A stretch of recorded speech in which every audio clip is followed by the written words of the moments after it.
النهارده عيد ميلادي، يعني كبرت سنة. بس الغريبة مش حاسس إن أنا كبرت. أول سنة تعدي عليا أحس إن أنا بدل ما أنا كبرت بدأت أفهم. لو جيت رجعت لورا 3 4 سنين كده كنت هتلاقي واحد تاني تماما عكس اللي قدامك. كنت واحد تايه بالمعنى الحرفي، بمعنى الكلمة. تايه اللي هو مش عارف أنا رايح فين، مش عارف أنا مين أصلا، ومش فاهم نفسه. لو أنت دلوقتي في أول مرحلة العشرينات ومش فاهم نفسك ومش عارف أنت رايح فين، فخليني أقول لك من الأول كده أنت طبيعي جدا. التوهان في العشرينات بيبقى شكله مش واضح، يعني محدش بيصحى من النوم ويقول أنا تايه، بس بيكون شكله كده. تصحى من النوم متحمس لحاجة، تنام سايبها، عندك طاقة بس مش عارف تحطها فين. أنا كنت كده بالظبط. كل يوم فكرة جديدة، كل يوم خطة جديدة، وكل يوم نفس النهاية، ولا حاجة بتكمل للآخر. كنت بقعد بالساعات على الموبايل أتفرج على ناس ناجحة، ناس معاها فلوس، ناس فاهمة في اللي هي بتعمله وفاهمة في اللي هي بتقوله، وأفضل أقارن نفسي بيهم وأقول هو أنا ليه متأخر كده؟ مع إني ما كنتش بدأت أصلا. ودي من أخطر الحاجات اللي أنت ممكن تعملها في نفسك، إنك تقارن بداية طريقك، تقوم مقارن نفسك بواحد بيجري بقاله 5 6 سنين في الطريق. وبعد مرور الأيام وبعد فترة ما بدأت أستوعب إن أنا ما كنتش تايه أصلا، أنا كنت مستني الطريق يجي لحد عندي، اللحظة اللي أحس فيها إن أنا جاهز. بس الحقيقة اللحظة دي عمرها ما بتيجي. كنت فاكر إن الناس الناجحة صحيت في يوم وليلة وقالت هو ده طريقي، بس الحقيقة غير كده خالص. الناس ديت لفت وتعبت وغلطت ووقعت واتكسرت عشان توصل للطريق اللي هي فيه حاليا وناجحة فيه. بعد فترة كده بدأت أستوعب حاجة مهمة جدا، إن أنا ما كنتش تايه، أنا كنت بس مستني الطريق يجيلي لحد عندي، مستني اللحظة اللي أحس فيها إن أنا جاهز بنسبة 100%، مستني اللحظة اللي كل الظروف فيها تكون متهيئة إن أنا أبدأ. بس الحقيقة اللحظة دي عمرها ما بتيجي، لحد ما جه اليوم وزهقت من كتر التفكير. بس قلت لنفسي جملة بسيطة جدا: ماشي، أنا هبدأ وخلاص. من هنا كل حاجة اتغيرت، كل حاجة بدأت تتحرك. لازم تعرف إن الحركة أهم من الكمال، يعني مش لازم إن أنت تكون كامل وجاهز بنسبة 100% عشان تتحرك. أنا كنت كده زمان، لحد ما غيرت الحتة دي فيا وبدأت أتحرك حتى وأنا مش فاهم حاجة. جربت شغل مكملتش فيه، دخلت في حاجات مطلعتش منها، دخلت في علاقات مفرقتش. كل ده، كل الحاجات اللي انت بتفشل فيها ديت هي بتعرفك نفسك على المدى البعيد، بتبتدي تكون شخصيتك، بتبتدي تفهم انت مين، انت عايز ايه. كل ما بتتحرك كل ما الصورة بتوضح. اضرب لك مثال عشان بس تفهم. انت دلوقتي مسافر على طريق، الطريق دوت 10 كيلو متر وسايق عربية والطريق كله ضلمة، والكشاف اللي معاك بينور لك حوالي 2 متر. انت ماشي، الكشاف بينور لك 2 متر. لما بتمشي ال 2 متر دول، ال 2 متر اللي بعدهم يبتدوا ينوروا، تمشي ال 2 متر اللي بعدهم، ال 2 متر اللي بعدهم يبتدوا ينوروا، وهكذا. انما انت تبقى لسه في اول الطريق وعاوز تضرب الكشاف بتاعك ينور لك ال 10 كيلو ولا ال 100 كيلو مرة واحدة، استحالة تحصل. استحالة.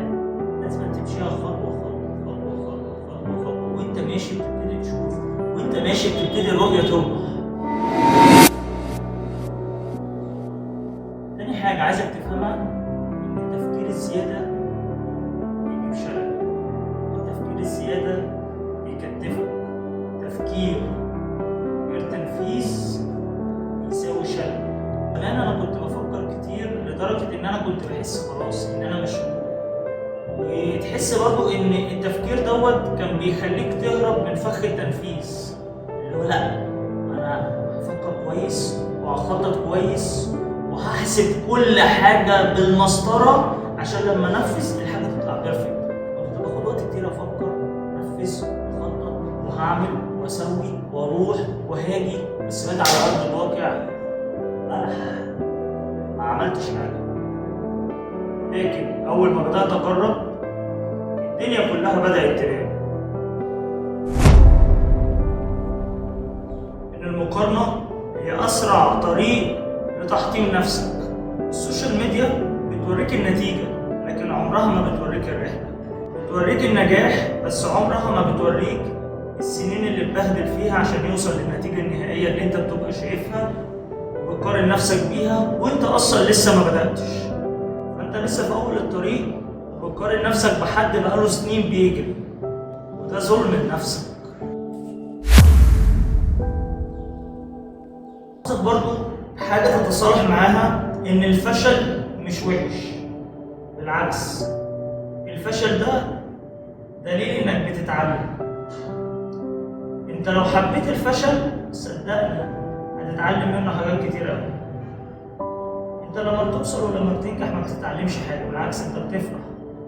بس لما بتفشل هي دي اللحظة الوحيدة اللي أنت بتتعلم فيها، بيبقى عندك فرصة إن أنت تتعلم من أخطائك. طب وأنا فشلت ليه؟ وتبتدي تشوف وتبتدي يبقى عندك رؤية. كل ده انت بتستنتجه من الفشل بتاعك.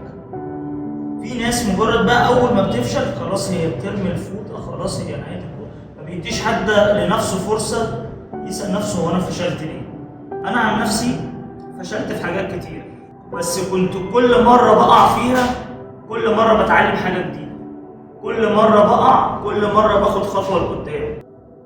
الفشل مش معناه ان انت فاشل، الفشل معناه ان انت بتجرب، ودي حاجة ناس كتير مش بتعملها.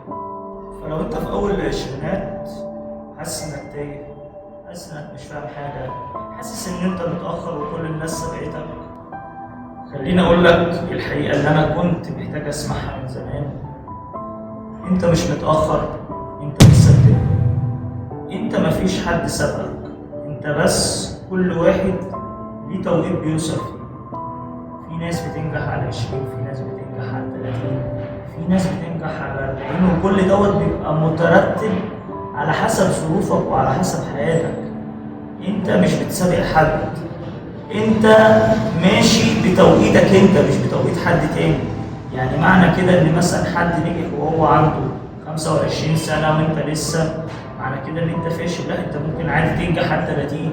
في ناس النجاح بتاعها ما بدأش غير على 50. بس الفكرة هنا ان هو ما استسلمش، الفكرة هنا ان هو من اول سنة ولا سنتين خلاص كبر دماغه. لا، جرب، حاول، افشل، جرب تاني، حاول تاني لحد ما تظبط. عمرها ما بتظبط من اول مرة. مفيش حد عنده خطة كاملة، مفيش حد عارف كل حاجة، كلنا بنتعلم واحنا ماشيين. جرب، اغلط، غير طريقك، ارجع تاني، بس المهم ما توقفش. الناس دايما بتشوف التوهان دوت هو كده نهاية الطريق. انك لما بتوصل لمرحلة التوهان ديت انت بتحس ان انت خلاص دخلت في حتة سد، بس انت اول اصلا ما بتحس بمرحلة التوهان ديت، التوهان دوت هو بداية الطريق.